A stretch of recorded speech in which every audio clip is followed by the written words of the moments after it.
par exemple, tu vois, tel que tu me vois maintenant, j'ai fini il y a 40 minutes la dernière case de la dernière page de mon prochain livre. C'est la dernière chose que j'ai faite avant de venir ici. Et en venant dans le métro, j'avais la décompression de ça, de me dire, ça c'est fini, demain matin, j'y retourne pas, quoi. Il y a un truc vraiment tellement ritualisé de discipline que le jour où ça s'arrête, c'est... Voilà, je sors de 2 mois de ça, là. Donc, je suis...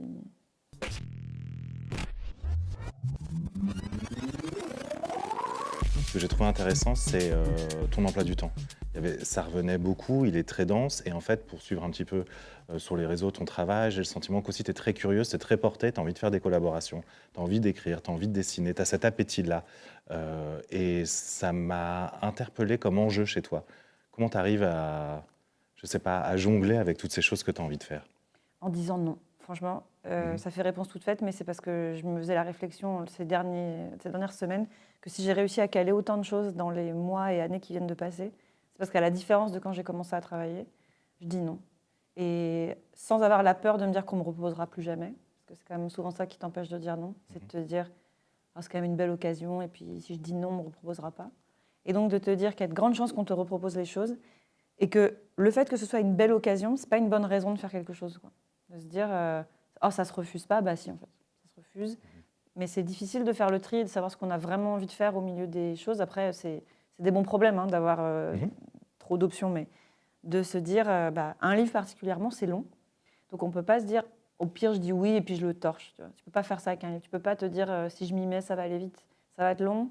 Et ça va être long parfois en années. C'est-à-dire plusieurs années sur quelque chose, c'est plusieurs étés sur le même truc, plusieurs Noëls sur le même truc. Donc dit comme ça, tu te dis ah ouais. Donc attends avant de dire oui. Et d'avoir appris à dire non à des choses et de me rendre compte que j'ai jamais regretté d'avoir dit non, ben, ça dégage du temps. Et de ne pas se dire au pire, je calerai ce truc au milieu du reste. Et c'est pour ça que par exemple, dire non, désolé, je ne peux pas parce que je ne peux rien faire pendant les 2 mois qui viennent, ça m'a pris un temps et un courage fou d'arrêter de dire ouais, je me débrouillerai. De dire ben non, il faut que tu fasses ton livre, donc c'est non. Ça m'a pris des années. Mais du coup, j'arrive à faire beaucoup plus de trucs maintenant qu'avant, au final. Donc par rapport aux autres invités, tu n'as pas eu le temps de préparer ces trouvailles, et je trouve que ça va nous amener sur un territoire d'hasard, de recherche, et je pense qu'on va devoir réfléchir et rebondir. Ouais. Ça me plaît beaucoup comme expérience. Donc on va faire tes 10 trouvailles. Chacune va être l'occasion de dialoguer ensemble sur ton parcours, ton rapport aux objets, ton rapport à la surprise aussi. La première trouvaille, c'est la trouvaille qui te réconforte. Me réconforte, je réfléchis parce qu'il y a beaucoup de choses qui sont très réconfortantes à regarder chez moi, dans ma décoration. C'est un peu le thème de chez moi, c'est qu'il faut que tout me réconforte un peu.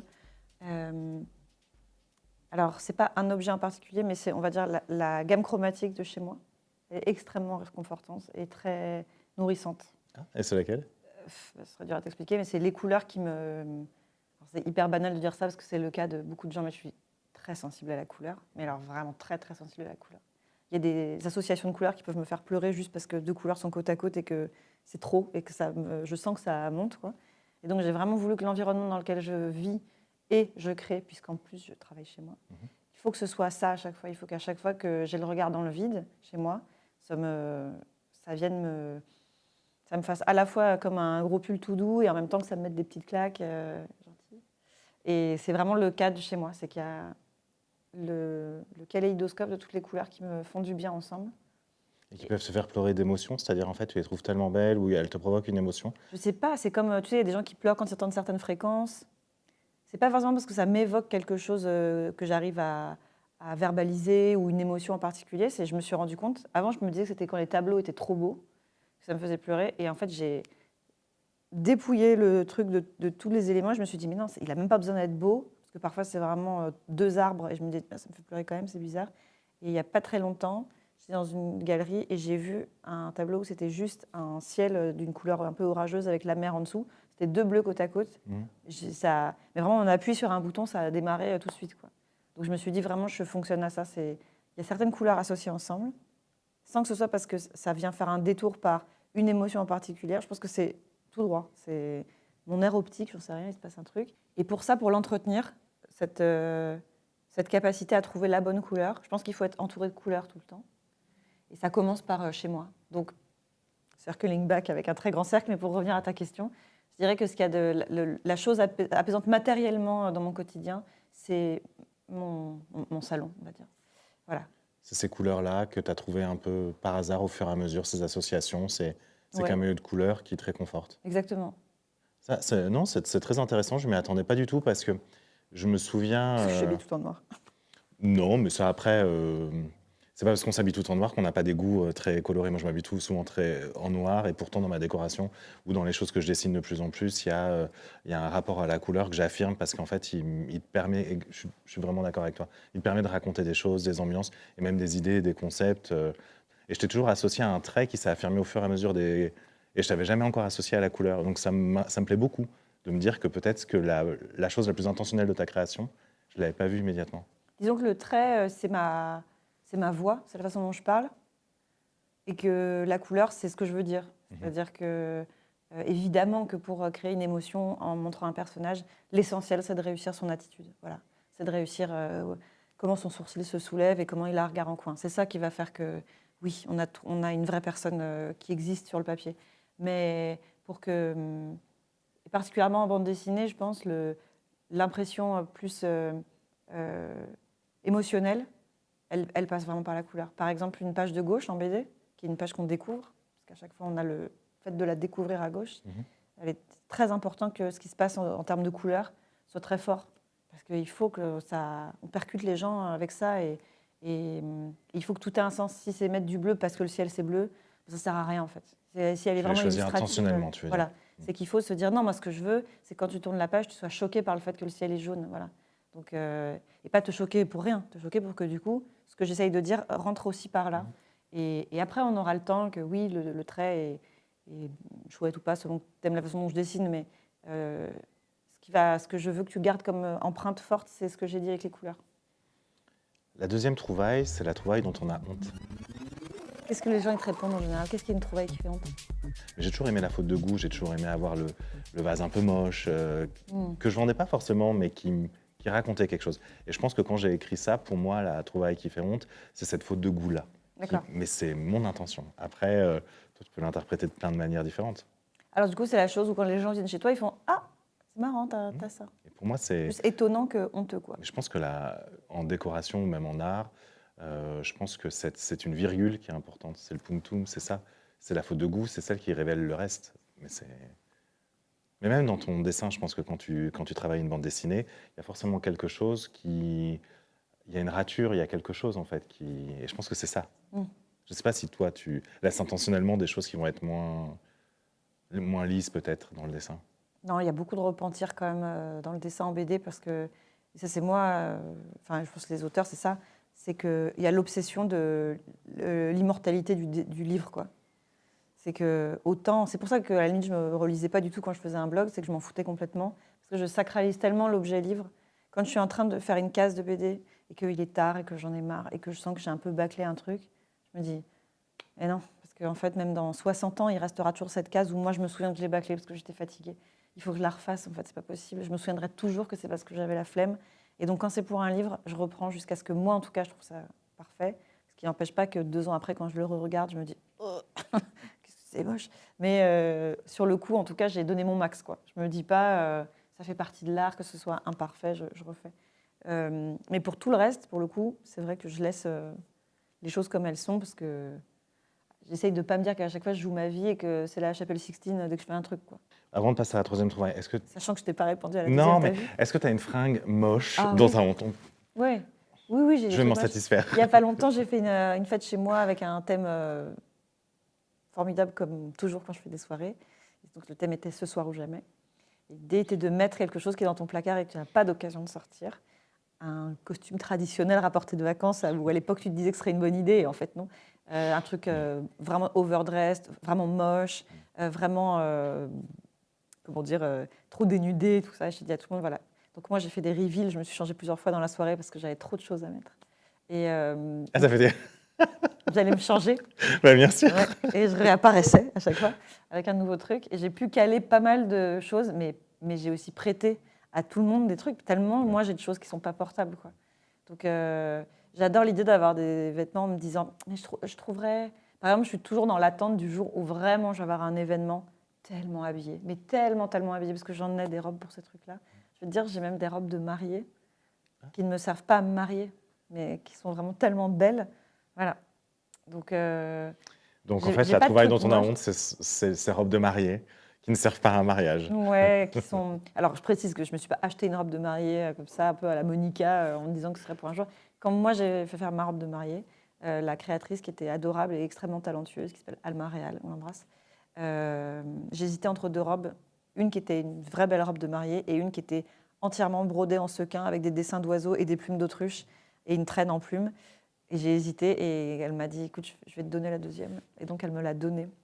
Et je me suis dit, génial, peut-être pour mes 10 ans de mariage, ou peut-être si telle une vieille veuve noire, je me remarie à 70 ans, ou un truc comme ça. Je sais pas. Mais en tout cas, j'ai toujours cette robe sublime et j'ai pas d'occasion. Donc si un jour, quelqu'un veut faire une fête à nouveau, où on peut mettre des tenues comme ça, il faut m'inviter. Écoute, mon anniversaire arrive bientôt et le thème, c'est les Real Housewives. Ah bah, Donc c'est franchement, tout à fait, pense c'est à tout à moi. fait, bien sûr. Après, elle est peu pratique en soirée parce qu'elle a réellement une traîne avec des plumes d'autruche. Mais Mais d'ailleurs, en fait, je pense qu'il faut que j'avoue quelque chose. Le thème principal, en fait, de ce podcast, c'est les réunions des Real Housewives. Ils m'ont juste Andy Cohen et j'en rêve. Alors, la troisième trouvaille, c'est la trouvaille en revanche dont on est fier. ah, alors dont on est fier. J'ai des très beaux objets que je trouve dans d'autres pays quand je voyage.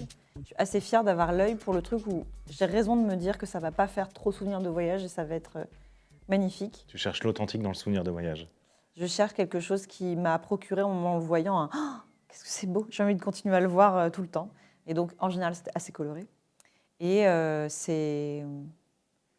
a des pays dans lesquels c'est plus facile que d'autres parce que tout est beau et j'ai envie de tout rapporter. Voilà. Mais il y a une chose dont je suis assez fière.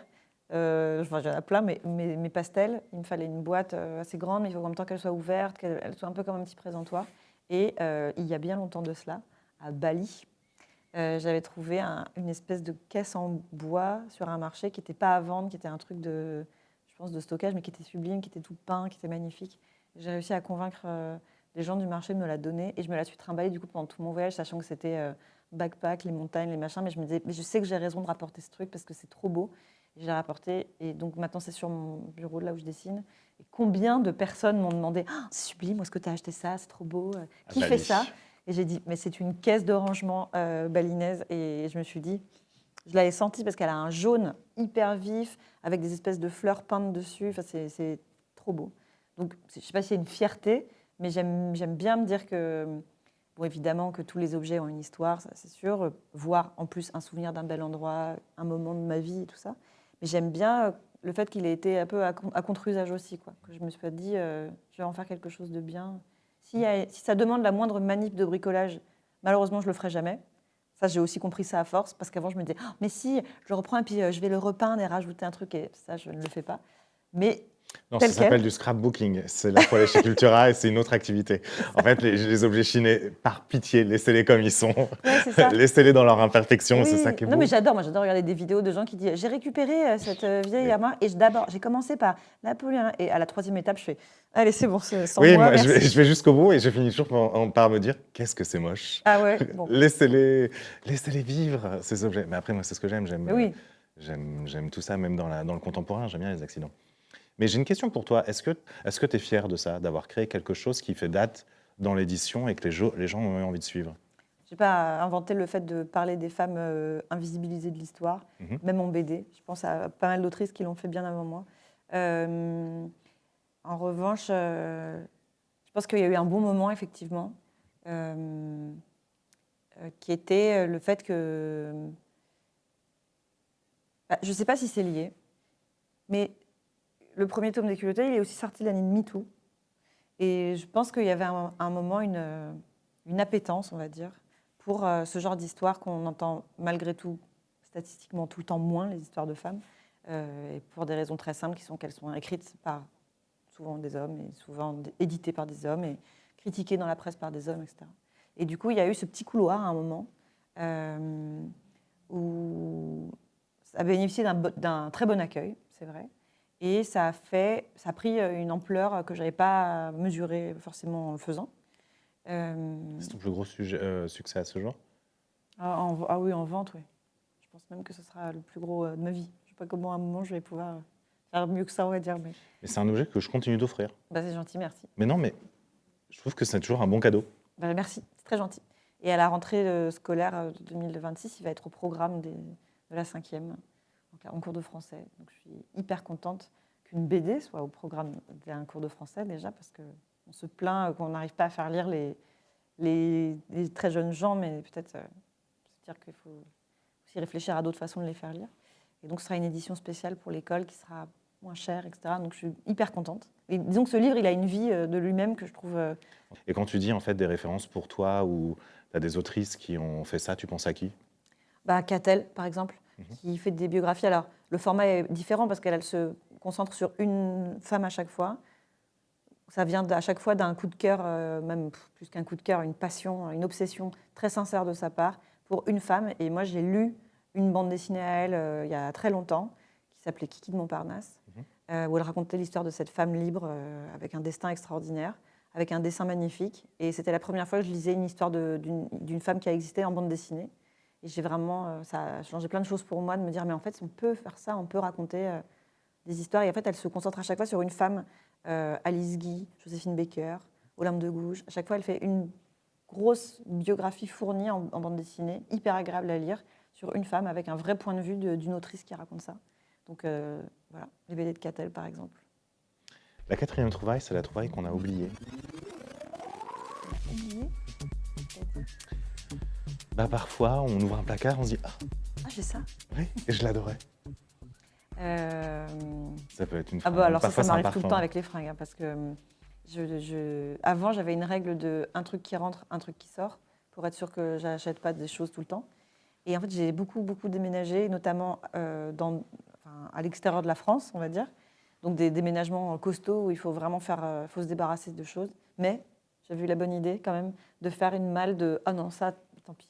Et il y a des choses que je garde. Et que tu as mis chez ta mère. Que j'ai mises chez ma mère, en me disant « Je sais que je ne les remettrai jamais ». C'est vraiment pousser le truc très très loin. Je veux les conserver parce que je les aime et je sais que je ne les remettrai pas, c'est vrai. Mais mon cœur est en miettes à l'idée de m'en séparer parce que j'ai vécu trop de choses dedans, parce que c'est trop beau. Et souvent, c'était des merdouilles de chez Assos, tu vois, mais vraiment une époque, quoi. Et en fait, qu'est-ce que j'ai été intelligente de faire ça, puisque je les remets. En fait, c'est pas vrai, je ne remettrai jamais, parce que parfois, 15 ans passent. Et quand je me dis, en plus, je rentre encore dedans, en plus, c'est formidable, et je remets des choses qui ont...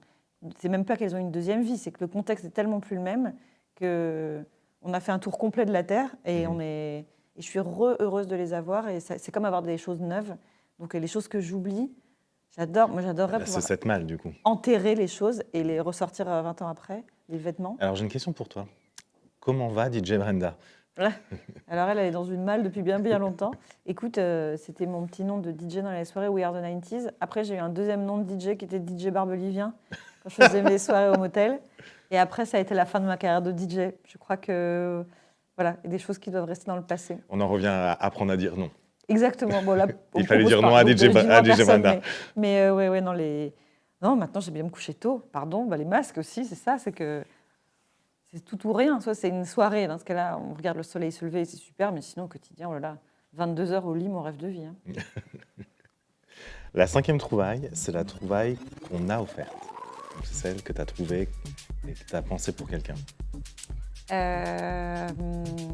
Alors, je ne l'ai pas trouvée, je l'ai fait faire. Et ça, j'adore. J'adore évidemment, je pense que c'est un truc très narcissique, mais j'adore faire les super cadeaux. J'adore vraiment sentir que j'ai vu hyper juste et que les gens sont bouleversés. Et notamment à mon mari, j'adore lui faire des cadeaux où je faisais sa petite larme et tout ça. Et il y a une créatrice que j'avais trouvée sur Internet qui fait un travail magnifique. Elle fait des portraits brodés en perles, mais avec une précision on dirait une photo, mais en beaucoup plus poétique, bien sûr. Mais c'est vraiment du fil. Elle fait ça avec 50 000 teintes de couleurs de chair, etc. Et j'aimerais te dire son vrai nom, mais je ne connais que son nom sur Insta, c'est En Avril. Et je lui avais commandé un écusson comme ça, un portrait tout brodé en perles, magnifique, de Dennis Rodman, qui est un joueur de NBA, qui est l'idole de mon mari. Et du coup, je lui ai fait faire ça. Donc on peut parler de ses trouvailles à lui. La trouvaille dont on a honte, c'est celle-ci, c'est Dennis Rodman. Alors lui, il n'a pas du tout honte, il est très fier. Mais tu sais, tu devrais l'inviter lui parce que c'est vraiment lui le fou d'objets, et de trucs où il passe des heures et des heures à chiner sur eBay pour retrouver un truc. C'est vraiment sa passion. Et donc, je lui ai offert ça en me disant, ça a fait mouche, tu vois, il a été trop heureux. Et en fait, il l'a trouvé tellement belle, il trouve ça tellement magnifique. Je me suis demandé ce qu'il allait en faire. Il l'a fait encastrer sur l'avant de sa guitare qu'il a. Il est musicien et il est souvent vu avec cette guitare. Enfin, c'est vraiment sa guitare d'émission, de concert, de tout ça. Et donc, il a cet énorme Rodman devant sa guitare, vraiment on voit que ça, quoi. Et donc tu as des gros plans sur les mains et vraiment tu as son gros Rodman comme ça. Et donc je me dis waouh, j'ai vraiment vu juste parce que je passe ma vie à voir ce truc que je lui ai offert et à chaque fois qu'il en parle, il dit j'en profite pour remercier à nouveau ma femme qui m'a offert ce truc magnifique et je me dis dans le mille, vraiment qu'elle bien joué. Bravo. La 6e trouvaille, c'est l'inverse, c'est la trouvaille qu'on nous a offerte. Ah, qu'est-ce qu'on m'a offert en voyant très juste. Ça peut être aussi en voyant pas juste. En voyant pas juste. C'est intéressant, ça a dit beaucoup de choses de nous aussi. Écoute, qu'est-ce qu'on m'offre? Les gens n'osent pas m'offrir des choses. Tu sais, je pense que les gens ils sont intimidés à l'idée de m'offrir des choses que eux estiment belles. Tu sais, c'est comme quand tu vas chez des gens. Enfin, moi, j'ai des copains comme ça qui ont un œil. Je pense que tu dois être exactement comme ça. Ou quand tu vas chez eux, tu sens que c'est pas le moment de leur offrir une lampe, quoi. Tu vois, que tu vas forcément tomber à côté de la plaque et que, comme ils sont gentils et polis, ils vont te dire merci, mais que tu vas te foirer. Ou les gens hyper bien sapés, ou jamais t'irais t'aventurer à leur offrir une fringue, quoi. Oui, mais ça, après, je pense que c'est peut-être plutôt. J'ai beau être un esthète, pour moi, chez moi, c'est un territoire d'expérimentation. Et je suis de plus en plus en train de quitter le champ du design et de l'archi pour aller dans celui de l'art. Et je continue d'explorer et d'expérimenter chez moi. Mais je pense que ton espace de travail doit être aussi. Enfin, ce que tu as décrit, ton intérieur avec ses couleurs, cette intensité, c'est un espace d'expérimentation. Enfin, je ne sais pas toi comment tu vis chez toi, mais ça n'a pas l'air d'être figé. J'aimerais être cette fille cool qui te dit que je suis d'accord avec toi, mais la réalité, c'est que vraiment chaque chose a sa place et que c'est moi qui décide de tout. Ouais, quand même. Ah, c'est-à-dire que monsieur n'a pas le droit de... Non, pas trop, c'est un peu une règle.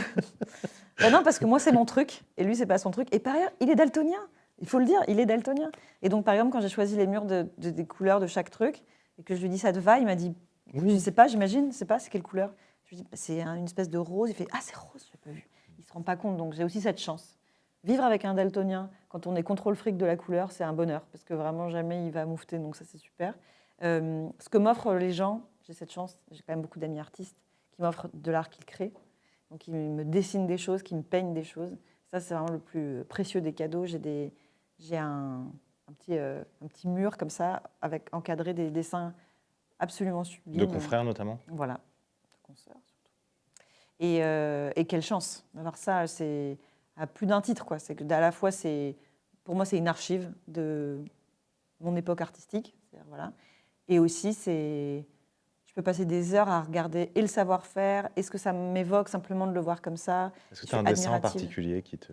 Qu'est-ce que j'ai qui est beau si comme ça? Tu nous en racontes un. Qu'on m'a donné. La pression, elle est haute. Hein. Karine nous a raconté quand même la photo dédicacée par Karl. Donc, il y a plusieurs... Non, il y a même la caricature faite par Karl d'elle. Ah ouais. Attends, qu'est-ce que j'ai comme dessin? Alors si, ça, j'ai un truc qui est très beau. Un auteur de BD que j'adore qui s'appelle Charles Burns. Et j'ai un portrait de Marjane Satrapi par Charles Burns. Ah, j'ai un portrait de Bill Murray par Daniel Close aussi au crayon. Non, j'ai quand même des belles choses chez moi. J'avoue que si elle feu... Tu pars avec. Je pars avec. Je dis toujours que d'abord, je sauverai les chats. Mais je pense que sous le bras, j'essaierai de caler les dessins quand même. Bien sûr. Mais quand même d'abord les chats.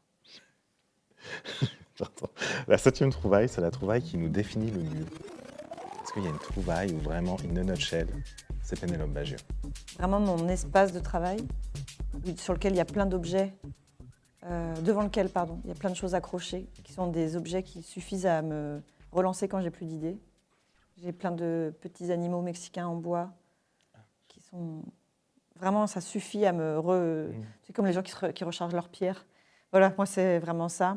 C'est les créatures un peu fantastiques qui sont dans des couleurs très fluo, je les décrirais comme ça. Elles sont très intenses. J'en ai plein. Moi, j'ai un tas que j'ai dans un secrétaire de Gascon en 1950. Je l'ouvre et ça me rassure de les voir en tas. Je sais pas, il y a un truc magique de les regarder, c'est trop beau. J'ai des petits masques ronds en céramique faits par une artiste qui s'appelle Tarmaz, qui sont devant moi sur mon mur. Et pareil, elle a une façon de mélanger les couleurs ou de les voir à chaque fois, ça me... Et vraiment, je pense que si on devait faire une photo de ce mur, personne ne serait étonné de savoir que c'est le mien, quoi. Ça a du sens. Limite, il y a un côté cherche et trouve, quoi. C'est que tu peux presque dire, ah mais oui, il y a son violet, il y a son machin, c'est moi, in a nutshell, comme tu Est-ce dis. que ça t'arrive de plus avoir d'idées? Quand tu dis ces objets, ils t'aident à relancer la machine Non, créative. mais je peux avoir plus d'envie.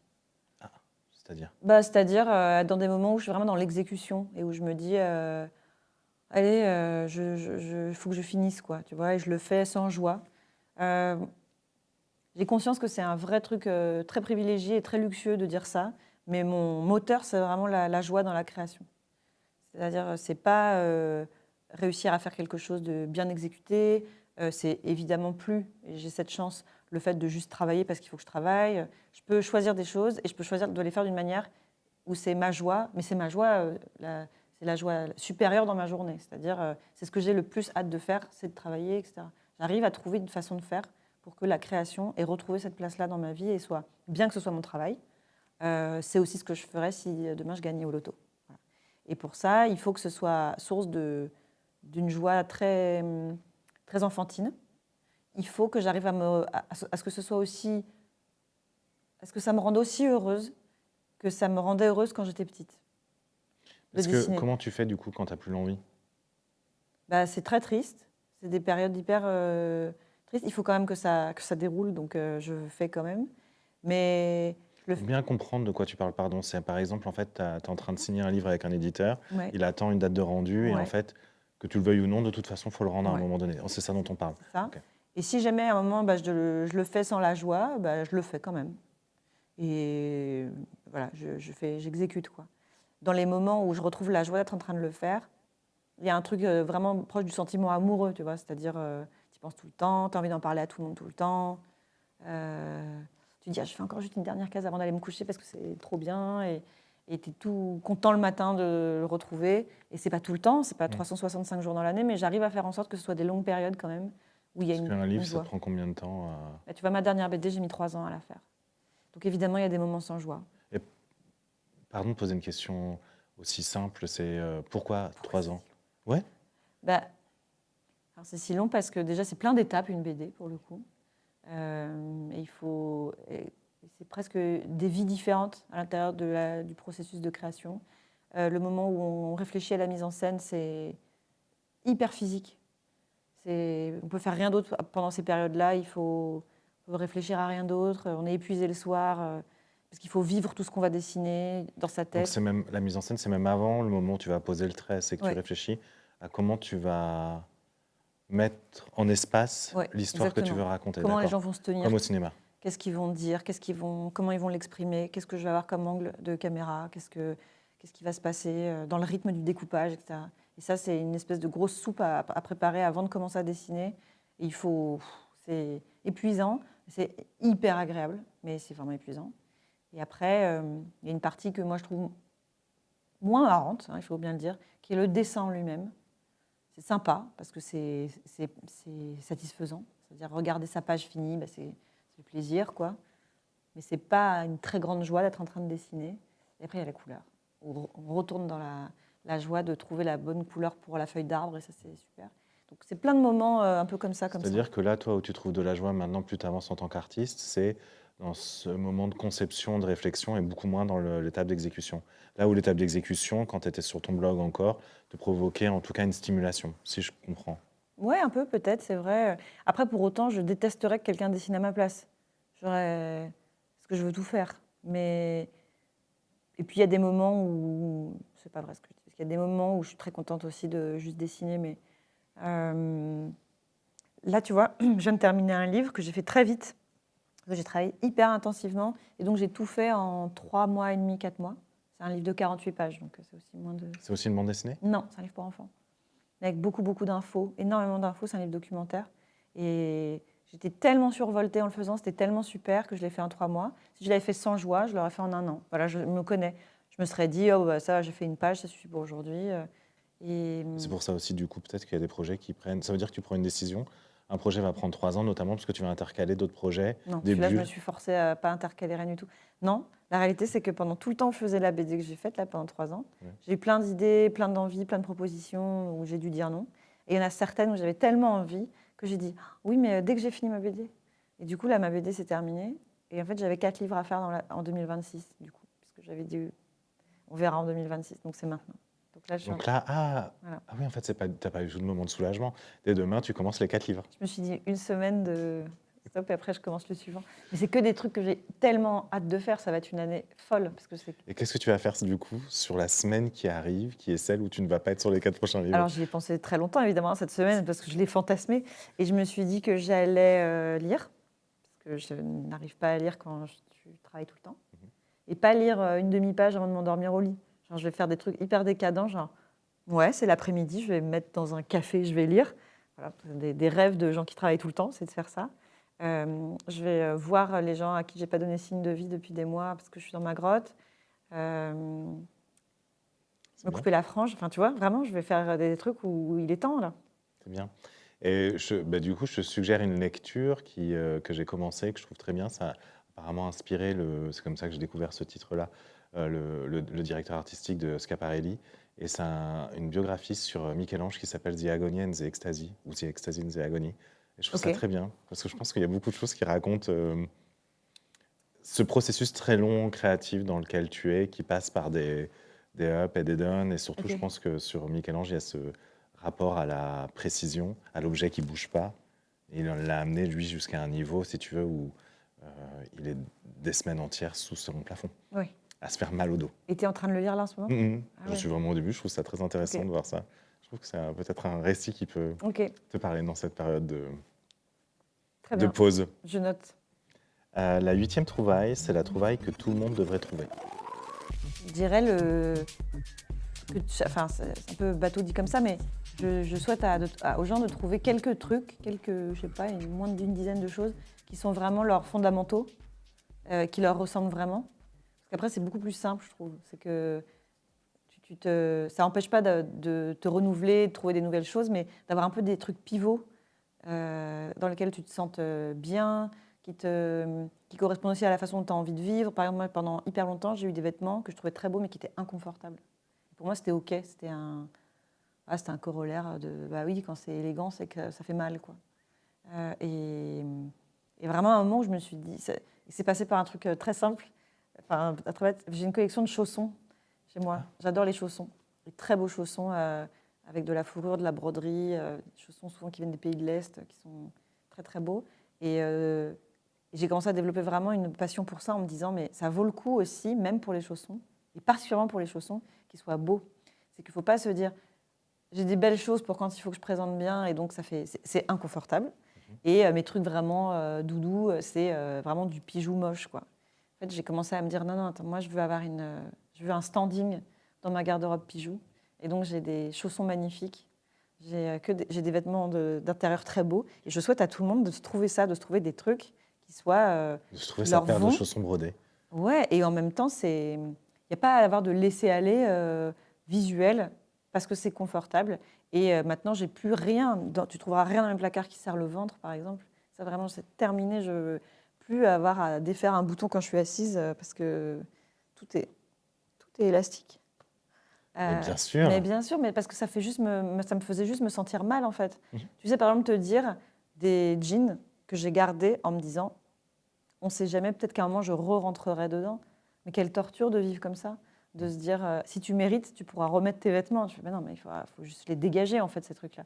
Et maintenant, j'ai une espèce de socle, ce qui ne m'empêche pas de continuer à acheter plein de trucs, mais j'ai un socle où je peux leur dire à ces habits-là, je vous garderai toujours, parce que vous êtes gentils avec moi, ça vous me faites pas mal, vous êtes très beaux, vous êtes vraiment dans mon style, dans mes couleurs, je garde. Et donc, je souhaite à tout le monde ce petit noyau dur de trucs qui ne serrent pas le bide et en même temps sont très beaux.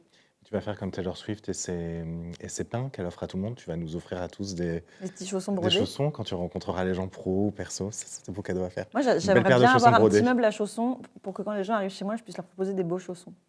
Je trouve que ce serait vraiment une belle idée. Une belle idée, ouais. Puis ce serait super pour mon parquet en plus. Et j'aimerais aussi parler de la notion de l'intime, c'est-à-dire que ce qui a changé peut-être entre tes débuts où de façon très raw, sans filtre, tu nous as raconté beaucoup de choses de ta vie. On avait suivi une rupture amoureuse, un départ dans une autre ville. Il y a eu beaucoup de choses que tu as racontées de toi et je pense qu'on a tous grandi pour ceux qui ont suivi ton blog au début. Comme moi, j'étais très très jeune. Mais t'as quel âge? J'ai pas d'âge. T'as pas d'âge, d'accord. On Non, mais va que ça- si t'avais quel âge quand tu lisais mon blog? T'as 10 ans de moins J'avais que une moi, 15 ans de vingtaine. moins que moi? J'avais la vingtaine, je venais d'arriver à Paris. D'accord. Donc je pense quasiment le même âge. Je suis un peu plus jeune. Je vais ta date de naissance. Mais on ne révélera rien. Ok, d'accord. On ne lâchera rien. Non, non, c'est l'année de mes 40 ans. Ok. Mais je trouve qu'il y a ce rapport à l'intime où, en fait, comment tu as pu le gérer? C'est-à-dire que tu nous as raconté autant de choses très personnelles, et soudain, en fait, dans tes livres, tu ne nous les racontes plus du tout. Et même, je trouve que quand on a discuté et qu'on a parlé de certains sujets, il y a même une vraie protection autour de ton intimité. Comment tu as évolué? Est-ce qu'il y a une prise de conscience où soudain tu as dit j'ai trop dit, ce qui était très moderne à l'époque de raconter dans ces blogs-là, où l'évolution s'est faite très naturelle? Je trouve Non. qu'il y a. En fait, je me suis rendu compte qu'il y avait des façons plus mesurées de se raconter, tout en continuant à se raconter. C'est-à-dire qu'il y a aussi des choses qui sont juste pas intéressantes. Et que certes, ça crée une proximité avec les gens. Alors, je ne l'ai pas du tout fait de manière calculée, c'est juste que c'était autobio et à l'époque, c'est ce qu'on faisait tous. Et je pense aussi qu'il n'y avait pas de recul par rapport à Internet. C'est qu'on parle aussi d'une époque où on avait l'impression que les choses disparaissaient après qu'on les raconte. Souviens-toi les albums photos qu'on a tous faits les lendemains de soirée sur Facebook où c'était juste 50 photos floues, moches d'une soirée avec des gens et où on faisait des albums de toutes les soirées qu'on faisait. C'était normal, tu vois, c'est quand même une drôle d'époque. Et donc ça me paraissait super normal de raconter, d'avoir mis en scène évidemment mon mec à l'époque parce que c'était et puis qu'il est la vraie tête de mon mec. Enfin, ça ne me serait pas venu à l'esprit de prendre de la distance par rapport à la réalité. Mais par exemple, tu vois, sur ce truc du mec, le mec avec qui j'étais, donc j'avais dessiné beaucoup de choses qui le concernaient. Et puis à un moment, pas de chance, on s'est séparés. Et en fait, j'ai été obligée de faire rentrer dans la narration le fait qu'on n'était plus ensemble, simplement parce que c'est pas tellement parce que je me disais je dois la vérité à mon public et tout ça, mais c'est parce que je voulais pas que dans 8 ans encore, on me demande de ces nouvelles. C'était qu'il y avait un besoin de mettre les fiches à jour plutôt, tu vois. De dire à partir du moment où tu as donné une info, il faut que tu ailles au bout de ton info. Si tu n'es plus avec, les gens vont continuer à te dire et comment il va, machin, et ça va être l'enfer. Donc j'avais fait vraiment presque comme un communiqué de presse, quoi. C'est-à-dire j'avais fait au fait, voilà, juste pour qu'on n'en Je me parle plus. souviens parfaitement. On n'est plus ensemble, voilà. Donc voilà. Et c'était parti aux États-Unis, je pense.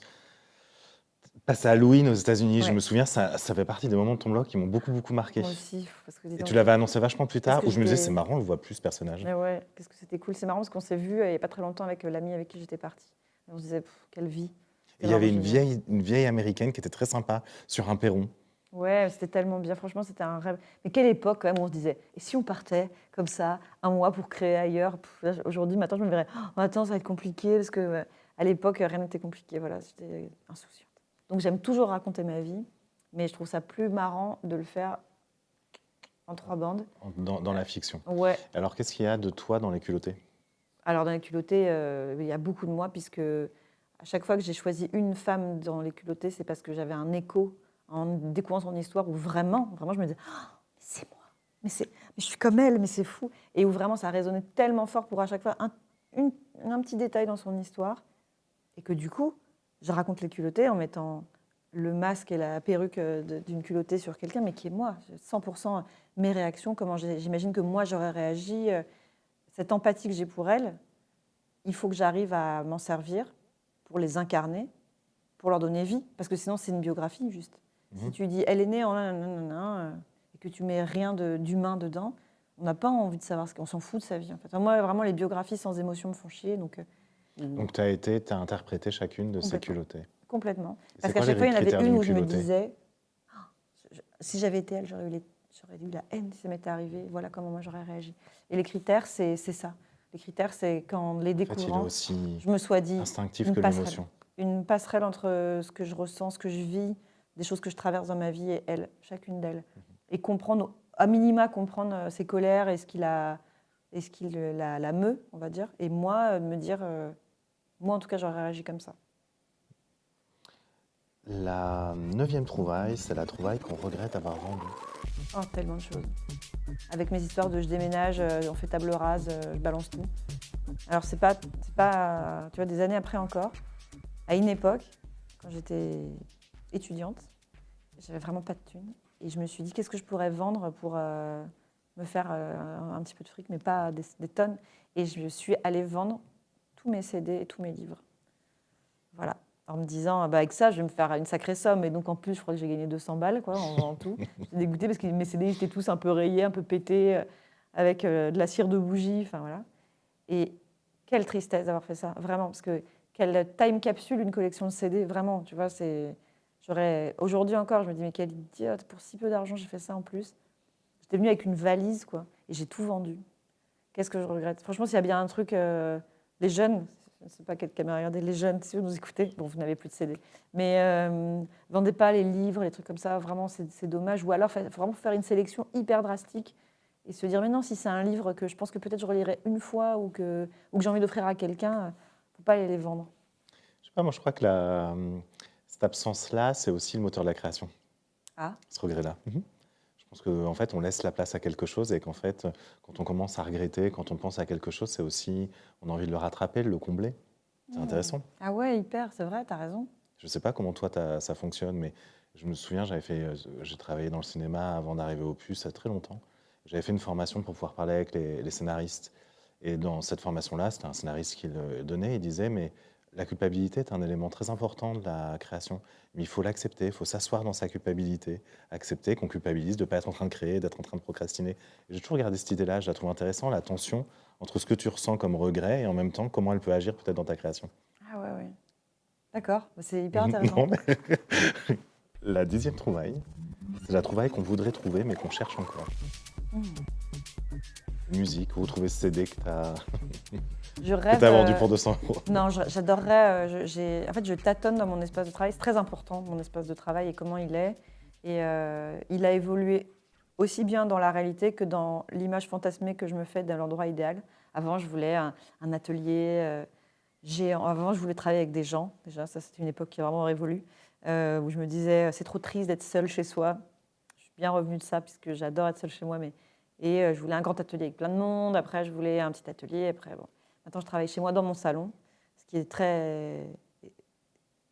Il y a beaucoup de contraintes dans le fait de travailler dans le salon. Ça veut dire que l'espace de vie est aussi ton espace de travail. Ouais. Après, pour la famille. Il est cloisonné. Pas physiquement, mais je me suis mise à un endroit où il y a comme une frontière invisible et on comprend qu'il y a une partie de la pièce, c'est chez moi. Ouais. C'est vraiment mon antre, parce qu'en plus, j'ai des aquarelles qui sèchent, suspendues. Enfin, vraiment, il y a un côté, la grotte de la bête. Et puis, il y a le canapé qui fait la frontière, et de l'autre côté, c'est le salon, et tout est joli, avec des petits coussins et tout ça. Et en fait, j'aime bien être dans la vraie vie. J'aimerais pas être dans un endroit avec la porte fermée. J'aime bien, parce qu'à un moment, je m'étais dit, bon, ça suffit, il faut que... Merde, j'ai quand même... j'ai plus de 40 ans, quand même, il faut que j'ai un atelier, que ça. Et en fait, j'ai pas forcément envie d'être dans une pièce à moi, du moment que personne n'est dans la pièce avec moi. Si quelqu'un respire quelque part dans l'appart, je peux pas travailler. C'est solitude ou rien du tout, vraiment. Avec de la musique? Non, je veux qu'il y ait personne qui fasse de bruit, même pas de... Si, musique quand moi je dessine. Oui. Mais si par exemple, un exemple très concret, mon mec me dit je me mets dans le canapé, mais t'inquiète, tu vas pas m'entendre, je peux pas travailler. C'est-à-dire la présence de quelqu'un fait que c'est Tu terminé. n'entends que sa respiration. Mais même s'il fait aucun bruit, le pauvre, c'est juste, je me dis mais non, mais il est là, en fait, c'est fini, je peux pas... J'ai besoin... Il y a un côté impudique, c'est comme, pour moi, créer, c'est comme chanter avec une brosse à cheveux dans le miroir de ta salle de bain. Si on te dit, je suis à côté, mais t'inquiète, continue pareil, tu fais, bah non, je peux pas, en fait, t'es là, donc j'arriverai pas, il faut que tu sois pas là. Et moi, même si c'est pour vraiment dessiner un truc sans enjeu immense, il peut pas y avoir personne dans la pièce. Et l'autre chose, c'est qu'il faut que je vois pas de bazar. Parce que ça m'empêche de pouvoir travailler si je vois. En tout cas, un bazar qui serait un bazar pour toi.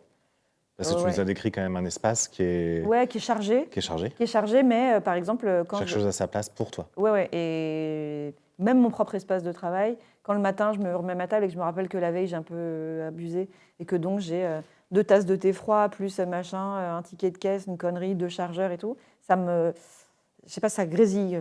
Il faut que ce soit vide et il faut que de là où je suis je vois rien. C'est-à-dire que si l'angle de vue faisait que je voyais qu'il y a de la vaisselle sale dans l'évier par exemple, je peux pas travailler. Donc à une époque mon astuce c'était que je travaillais dos à tout dans mon salon en me disant voilà, ça n'existe pas, c'était un peu ma chambre à moi, tu vois, c'était de ne pas voir le bordel. Et je me suis dit non, j'ai besoin au contraire, ça m'apaise de me dire je vois devant moi plein de belles choses, des très belles couleurs et tout ça, mais pas de bazar. Et que je vois pas l'heure évidemment parce que ça c'est terrible, et que je vois le ciel. Voilà, maintenant j'ai compris que c'est ça le brief. J'ai pas besoin d'avoir une vue incroyable, ici on a une vue incroyable, mais ça me suffirait vraiment plus petit du moment où je vois le ciel en direct, qu'il n'y ait pas un vis-à-vis d'immeuble qui m'empêche de voir. Et ça, après, je pourrais avoir la version méga luxe de ça, qui serait la même chose, mais immense, avec 4 tables différentes. Ça, c'est vraiment pour moi, ça, c'est le rêve. Avoir plusieurs tables selon ce que tu as besoin de faire pour te déplacer. Mais en gros, j'ai pas besoin de plus que ça. Mais du coup, la trouvaille que tu cherches encore, eh ben, ce que je cherche encore, c'est c'est 4 bureaux. cette config qui fait que ça s'adapte encore mieux à ce que j'ai envie de faire. Et je pense qu'à un moment, il faut juste qu'il n'y ait plus de salon. Tu sais, comme Louise Bourgeois, qui un jour, quand elle a dit allez, je dégage ma cuisine. En fait, je vais en faire un atelier, j'en ai plus rien à foutre, je veux plus de cuisine. Et qu'elle a fait ce vrai choix radical de remplacer une pièce carrément chez elle.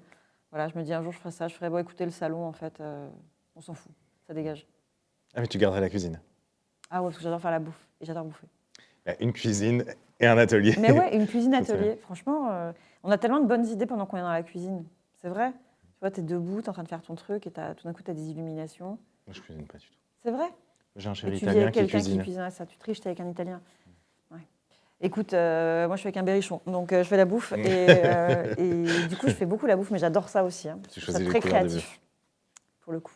C'est un vrai espace de liberté, la cuisine. J'ai une vraie question pour toi, et peut-être que tu n'as pas de réponse, mais je me rends compte à quel point ton travail m'a accompagné, c'est intéressant, et tout ce que tu racontes dans ton processus créatif, la façon dont tu mets aujourd'hui comment dire, des espèces de codes qui vont te permettre de t'apaiser pour la création, à quel point ils sont antinomiques de ce blog-là et de la façon dont tu as commencé ta carrière. C'est-à-dire que tu vas parler de pudeur, tu vas parler de bazar, la façon dont tu vas complètement chanter devant ton miroir avec des gens autour, tu l'as fait pendant des années.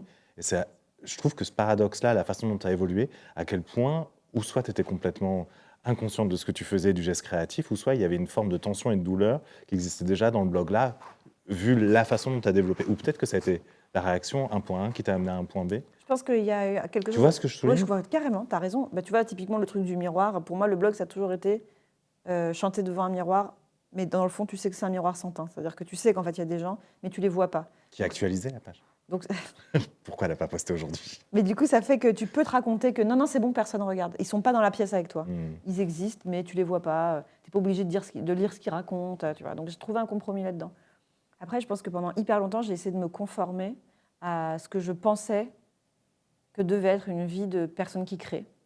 C'est-à-dire, tu sais, un peu comme les gens qui disent les écrivains, ils se lèvent à 5 h du matin et ils commencent par écrire tous les matins, c'est leur routine et tout ça. Combien de gens se disent c'est comme ça qu'il faut écrire parce que les écrivains font ça? Et peut-être qu'en fait, ton truc à toi, c'est de te mettre à bosser à 15 h. C'est pas grave, ça ne veut pas dire que tu n'es pas un écrivain. Ben, je pense que de cette manière-là, un peu, moi, je me suis dit, bah, tu vois, parce que je disais tout à l'heure, il faut un atelier, les auteurs de BD, ils sont en atelier tous ensemble. C'est comme ça. On est des auteurs, on est en atelier. Donc moi, j'ai fait ça pendant des années et j'étais hyper heureuse, j'adorais, j'avais des copains avec qui on rigolait beaucoup et tout ça. Mais du coup, quand j'ai commencé à timidement me dire, j'ai envie d'essayer d'être toute seule, et ben, j'avais l'impression que ça allait me conduire à ma perte artistiquement, tu vois. Je me disais, mais non, il va me manquer cet esprit de... Alors qu'en fait, ça a toujours été ma nature. En fait, tu t'es trouvé. En fait, je suis complètement un chat solitaire et c'était sûr, tu vois. Et je pense que se dire, c'est pas grave, en fait, si finalement je fais pas comme on est censé faire. Alors, j'ai pas non plus une giga punk qui va travailler dans des endroits incongrus, tu vois. Mais en fait, bah, j'aime pas être avec des gens. Voilà, bon, c'est pas grave. En fait, non, mais c'est vrai. En fait, j'arrive pas à travailler le matin. Bah, les masques, c'est pas vrai, je travaille pas le matin. Avant, je me disais le lever du soleil, après, je lis 1 heure, et après, je dis, mais non, en fait, c'est pas vrai. Moi, le matin, je fais tout. Tous les trucs que j'ai à faire autres, je les fais tous le matin. Du sport, plein de trucs. Je déjeune hyper tôt. Et après, c'est parti, c'est le tout début d'après-midi et je bosse jusqu'à tard le soir. Voilà, ça sert à rien le matin, je suis nulle, j'aime pas. Bon, et bah, ou pareil, accepter les jours justement où t'as pas d'envie et tout ce que tu fais est pas ouf. Et te dire, c'est pas grave, on fera mieux demain. Et je pense que tout ça, c'est pas avoir été avant dans la souffrance, c'est avant avoir été jeune, en fait. Et ça te dit, il n'y a pas de mode d'emploi pour être artiste. Ils font comment les autres? Les autres, ils sont en atelier, ils se lèvent tôt, ils font tout ça. On va faire comme eux. Et puis après, au fur et à mesure, tu te dis, bah, tiens, c'est marrant, ça marche pas. Le succès t'a aussi aidé peut-être à affirmer. Ça a affirmé ton style, ta méthode. C'est-à-dire que quand il y a quelque chose qui fonctionne pour toi, on peut aussi légitimement se dire que, bah tiens, peut-être que pas, ouais. ça va donner, pourquoi pas affirmer ma méthode à moi, et peut-être qu'elle fonctionne, vu qu'elle m'a emmené là. Ouais, ou simplement assumer d'avoir pas de méthode, quoi, aussi. Se dire, la discipline, elle est essentielle. La discipline, la méthode et la routine, je pense qu'elle est essentielle dans une vie artistique. Parce que sinon, on est trop rongé par le chaos et par l'incertitude et tout ce qui nous assaille tout le temps. Donc moi, j'ai besoin d'avoir un cadre, ça c'est sûr. Oui, tu as une méthode. En tout cas, c'est très conscientisé sur Voilà. toi. Mais c'est pas Mais par exemple, elle peut tout à fait changer, en fait. Ah. C'est-à-dire que je peux me dire, ah, tu vois, j'ai vraiment changé parce qu'à 30 ans, ça marchait très bien pour moi, ça, et ça marche plus du tout. Et en fait, rien n'est... Il n'y a pas Rien de n'est figé. dogme, tu vois, et que... Et presque, il y a une espèce d'automythologie, je trouve, à dire, alors moi, je travaille comme ça, comme ça, comme ça. En fait, c'est pas forcément vrai, on est changeant, et c'est pas grave, quoi. Avant de te poser la dernière question, j'ai deux choses qui m'ont touché avec cette interview. La première, c'est le fait que tu as accepté. On a commencé sur cette histoire de temps. Et j'ai une question pour toi, simple. Pourquoi tu as accepté? Qu'est-ce qui t'a donné Ouais. envie, dans cet emploi de temps, surtout que tu as fini ta BD aujourd'hui, d'accepter de venir ici et de réussir à caler ce moment, cette parenthèse? Alors, bah, tu te souviens un peu le off, qui est qu'à la base, j'avais dit, je sais pas, pourquoi pas, quand on m'a transmis la question, j'ai dit, je sais pas trop, et j'ai regardé un peu en diagonale, et je me suis dit, là, j'ai vu qu'il fallait préparer quelque chose, et donc j'ai dit, je peux pas, franchement, j'ai pas le temps, mes journées, c'est de la merde, je peux pas faire quelque chose où en plus je dois faire des devoirs avant de venir. Est-ce que tu peux répondre, merci beaucoup, mais non merci? Et ensuite, la personne, bon, mon agent, quoi, m'a dit, mais pas forcément beaucoup de trucs à préparer en fait. Et j'ai dit ouais mais ce serait quand? Parce que oh là là, bouffée d'angoisse à l'idée de me dire qu'il faut que je libère une demi-journée à un moment, je sais pas comment je vais faire, je sais pas comment je vais faire. Et donc j'ai dit ouais je pense que le mieux c'est qu'on le fasse pas, je suis désolée peut-être plus tard. Et ce qui a changé c'est que juste elle m'a dit il insiste beaucoup, il dit qu'il aimait beaucoup ton blog. Bah Et oui, je me suis dit bon on va trouver alors, voilà. un peu de Parce que- culpabilité. Non pas culpabilité mais c'est rare en fait que les gens disent, ils insistent. Tu vois les gens ils insistent pas en fait. Il Enfin, faut. En fait, je pense que quand on croit à quelque chose et que ça fait sens, et je pense que le fait que tu fasses partie de cette première saison, ça faisait sens pour nous. ben non, mais c'est super. Oui. Parce qu'en Donc, ça fait longtemps. général, tu es aussi invité quelque part par des gens qui n'ont pas fait la programmation eux-mêmes. Donc en fait, ils s'en tapent que tu viennes ou que tu viennes pas. Ils ont une liste d'invités, ils tentent des trucs et puis voilà. Et quand quelqu'un te dit, mais si, moi, ça m'a vraiment fait plaisir, il y a un côté un peu humain d'un coup, tu dis, ah, bon, bah du coup, j'arrive. Tu vois, ça veut dire que c'est une personne qui a envie que tu viennes. C'est pas la même chose que notre programmateur a appelé. Voilà, programmateur, ouais. Et la deuxième Voilà. chose qui me touche, c'est le fait que tu portes un t-shirt de Jeanne Friot. Pourquoi? Parce qu'elle est super, parce que j'adore sa démarche et parce que j'adore le message de ce t-shirt. Il n'est jamais trop tard pour combattre le fascisme. Jamais. Voilà. Si je pouvais, je mettrais surtout sur des affiches géantes dans les rues de Paris en ce moment. C'est bien C'est marrant, tu vois, quand on est ado, on adore les t-shirts à message. Après, on se dit, ah, oh, t-shirt à message. Et vraiment, je ne sais pas si c'est parce que je fais une deuxième crise d'adolescence mais je suis revenue pleine balle dans. Non, c'est bien d'affirmer des choses partout, sur des t-shirts, sur des. C'est la nouvelle version de écrire sur ta trousse au bic, tu vois. C'est que. Et quand, du coup, les gens font. Qu'est-ce qu'il y a écrit? Ah oui, c'est vrai. On dit, bah oui, c'est vrai. Voilà. Rappelons-le encore et encore. Et je trouve que son travail à elle est incroyablement créatif, engagé, magnifique. Ici, on a reçu Claude Emmanuel, qui est une de Ouais. ses égéries. J'ai un amour pour Claude. Ouais. Ah Et bah ça a ouais. été, ça sera un très très bel épisode. Très intime, très beau. Et j'ai bien aimé cette connexion entre deux invités où il y a des choses que tu as dites qui vont faire écho avec des choses qu'elle a racontées sur Ah ok. vos recherches personnelles. Ouais, ça me plaît beaucoup. La dernière question, c'est vu que je parle souvent de ceux qui dessinent l'époque. Et j'ai eu la chance et j'ai encore la chance de travailler avec des gens qui dessinent l'époque, mais qui va donner sans doute un objet, qui va donner une décoration, qui va donner une peinture. Là, je suis face à quelqu'un qui dessine littéralement l'époque, dont le dessin est là. Donc on a parlé de la couleur, mais pour toi, comment tu la dessinerais cette époque-là? C'est quoi ce défi? Comment on lui donne forme avec un dessin? Bah, c'est hyper difficile parce que moi j'ai un antagonisme très fort entre ce que je dessine, crée, montre, on va dire, et ce que je ressens profondément. Je suis assez pessimiste et je suis assez, comment ne pas l'être là, mais vraiment assez plombée, on va dire. Et je crois en vraiment la seule source de salut pour moi, elle est dans la création. Euh, je vais te citer une poétesse dont j'adore le travail qui s'appelle Kiemis. Je ne sais pas si tu la connais, Pas du mais tout. je t'invite d'ailleurs à l'inviter parce qu'elle est passionnante.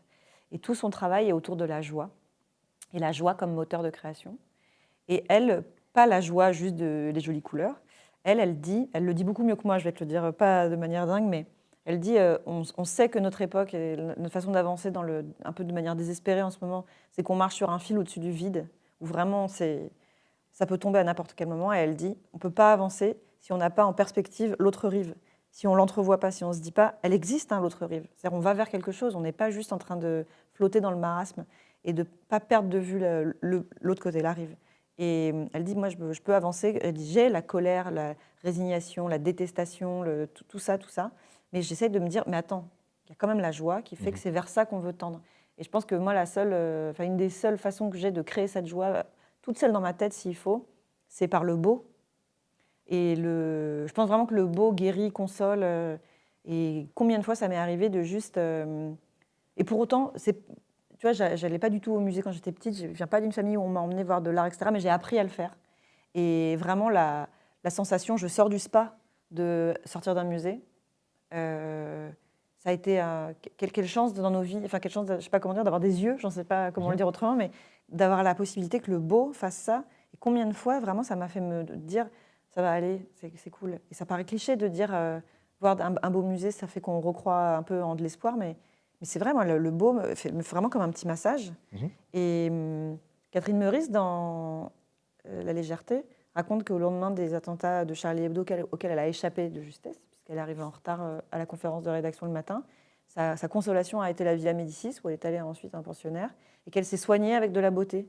Et que vraiment, pour oublier l'horreur et retrouver foi en l'humanité, c'était pas l'amour de son entourage, machin, c'est le beau.